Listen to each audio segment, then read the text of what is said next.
I'm Kira Phillips. And I'm Terry Moran, and our top story at this hour, from the paper trail and now to the porn star. Things are getting hotter in a Manhattan courthouse today. Former President Donald Trump coming face to face once again with adult film actress Stormy Daniels, the woman who is at the center of this criminal case. Daniels took the stand and she described in detail the alleged sexual relationship with the presumptive Republican nominee for president and the subsequent hush money that prosecutors say she was paid in exchange for her silence. This comes as the judge is shutting down a move by Trump's team for a mistrial. Attorneys arguing that Daniels' salacious testimony today had nothing to do with this case, but the judge ruling otherwise. Let's bring in our investigative reporter Olivia Rubin just outside court, along with ABC News executive editorial producer Duane St, also our deputy political director Avery Harper, and former Manhattan prosecutor Jeremy Saland. So Olivia, fill us in on what's happened in court thus far.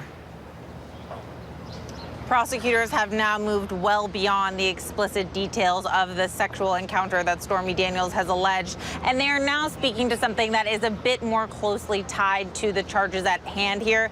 They're talking about the agreement that Stormy Daniels signed to keep quiet about her story in exchange for $130,000 and the fallout that ensued after the jury looked at the contract that Stormy Daniels signed. She affirmed that she signed it, and then she spoke about years later when information about the agreement essentially broke, and she issued this denial, something that the jury has seen previously, but is a key piece of evidence because it sort of changes Stormy Daniels' story, because there is a statement out there from 2018 where she is completely denying that any sort of sexual interaction happened, and how it was explained to the jury was that they were trying to follow the agreement and keep the story quiet, so they issued this denial written by her attorney to sort of keep in line with the NDA. That is how it was explained to the jury. And she moved forward talking about how she eventually wanted out of the NDA, saying Donald Trump could talk about her story, but she could not.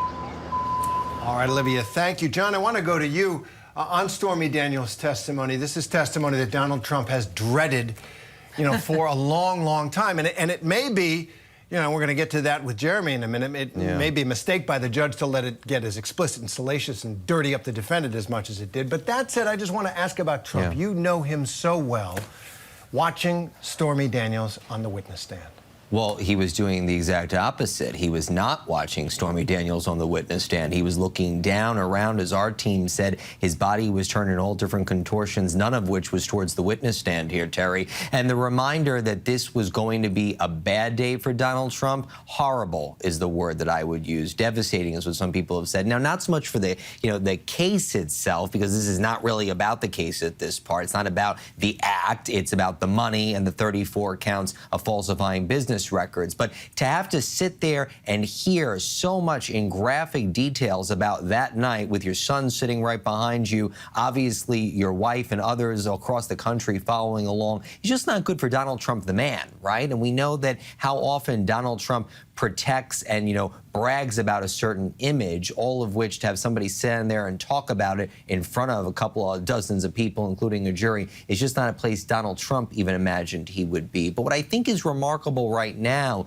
is, as we're getting further and further into Stormy Daniels' testimony, is what's happened since 2016. A lot of what I'm seeing right now from our team in court, as they talk about different lawsuits that were filed in 2018, which touched on with Olivia, is I think preparing Stormy Daniels for what's about to come, right? They've also talked about payments she received for a documentary she did on Peacock, talking about her life after Trump, her career in the porn industry, etc. That so much of it, I think, is bracing for what is going to be, which is Donald Trump famously says he is a counterpuncher. We know from our team in court repeatedly Donald Trump was poking his attorneys to object, to attack, to fire back at Stormy Daniels. They're about to have their turn when it's cross-examination.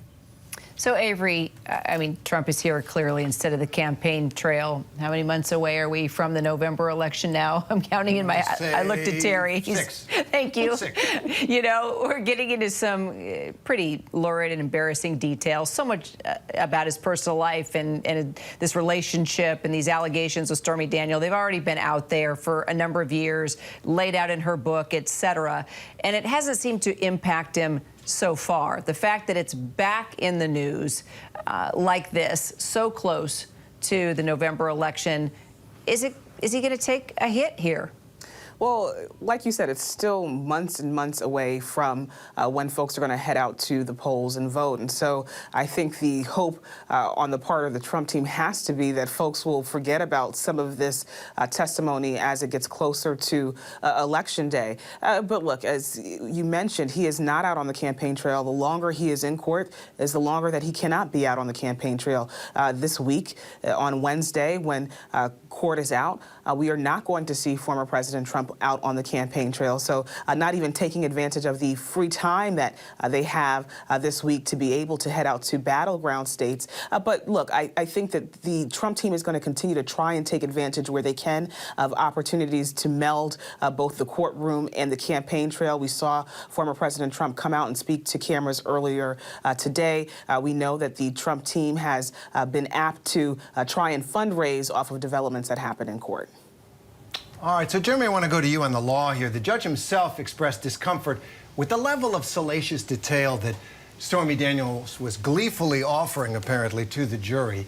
And I just want to ask about, we've just seen Harvey Weinstein's conviction overturned and a long history of efforts by American courts to protect defendants from prosecutors and even judges who dirty them up with sex testimony that isn't directly relevant to the charges at hand. These are charges of falsifying business records and campaign violations, campaign law violations. What do you think of the move for mistrial, which the judge denied, and so they preserved this on appeal? Is this the kind of thing that an appeals court might take a close look at and saying, that's just not fair? Well, certainly they're going to take a close look at it. Whether it's fair or not is a separate question. This isn't Harvey Weinstein. I understand because it's so fresh while one would think that there's a relation here, but this isn't bringing in additional women who are not part of a case to have testimony about other sexual exploits and attacks. What you have here is, frankly, defense counsel that should have objected. If you are, as a defense attorney, hear testimony that's coming in that is not favorable, and not just not favorable, prejudicial, what do? You don't send their mom like you do outside the courtroom when Donald Trump tells us stories about how he's being mistreated. You say, I object, objection. And then you get up and say, objection. And guess what? A third time you say, objection. And eventually the judge gets involved and says, this needs to stop. But the judge is right to say this is a little bit too much and was right to say to the prosecution to control Stormy Daniels. But the big failure here and the big piece that's missing here is the defense has to object and exercise their right to stop and halt that testimony. And it didn't appear that that happened, or at least to the extent it needed to do so. Fair enough.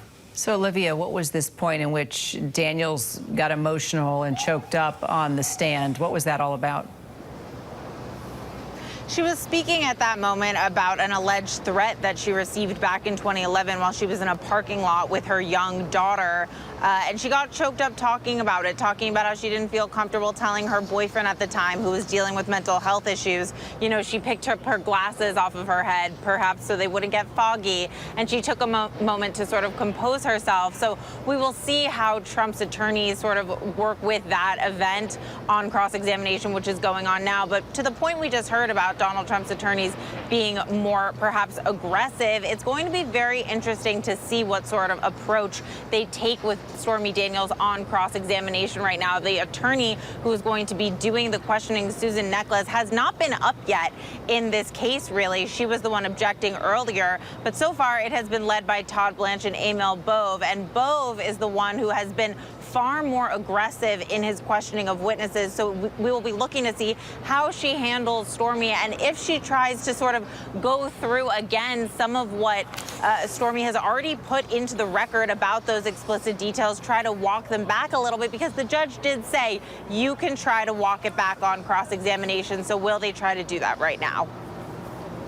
And thank you, Olivia. And Jeremy, we talked about the effect of this testimony, perhaps on the law and the courts around the case. But how about the jury? Look, I mean, sometimes juries, they're dumb, as you well know. And if they sense that the prosecutor's just bringing this stuff in, or that Stormy Daniels has personal animus and she's just spilling all this, in order to distract them from the job that they have sworn to do, might that harm the prosecution? It certainly has a possibility. Did this happen here? Was there enough to get to that point? I don't think so. I think, in fact, what the prosecution tried to do is humanize Stormy Daniels. She's not just a porn star. She's she had a single mother. She did extremely well in school. She's an equestrian. She's, had her own business. She's had some struggles in life, but they've tried to build her up. And again, she's just a piece of evidence. They're not resting solely on her shoulders. What the defense is going to try to do, I presume, is make her out to be some extorter, blackmailer with an agenda a la Michael Cohen, albeit a little bit differently, who's also changed her story a little bit. But the prosecution did a good job there, too, to try to elicit some of the issues they might have for cross on direct so they can take some of those wind out of the sails. So overall, I think it seemed to go fairly well. I think the defense is certainly doing their job to make this seem bigger than it is, but it's not as egregious as they're making it out to be. A little more color from the cross-examination, Olivia? Well, I think what's going to be so fascinating to watch, and it's such an important point to make while we're talking about what are they going to do with Stormy Daniels, reel her in front of the witness. We also have to remember that Donald Trump's attorneys are performing for their client. And just being in the courtroom for the past few weeks, it is so clear how closely Donald Trump watches his attorneys. When they are conducting their cross-examination, he turns his chair and is laser focused on everything they are doing. As we said, he pats them to try to get them to object. He appears to react when he thinks that they are doing a good job or when he thinks that they are not. Recently, during a gag order hearing, you could feel and see Donald Trump's displeasure when his attorney, Todd Blanche, agreed with Judge Juan Merchan on a certain point. So I think especially after Susan Necheles, his attorney, was sort of scolded by Judge Merchan, saying that you weren't tough enough, which is something Donald Trump likes in his attorneys. It's going to be very interesting to see how they work with Donald Trump, not just the witness, to get their point across in this case here. Okay, and John, this is a difficult cross-examination. This is in some ways, I guess, not necessarily once again in terms of the law, but in terms of the drama, the crucial cross-examination. Trump's lawyers against Stormy Daniels. What's your sense of how that's going?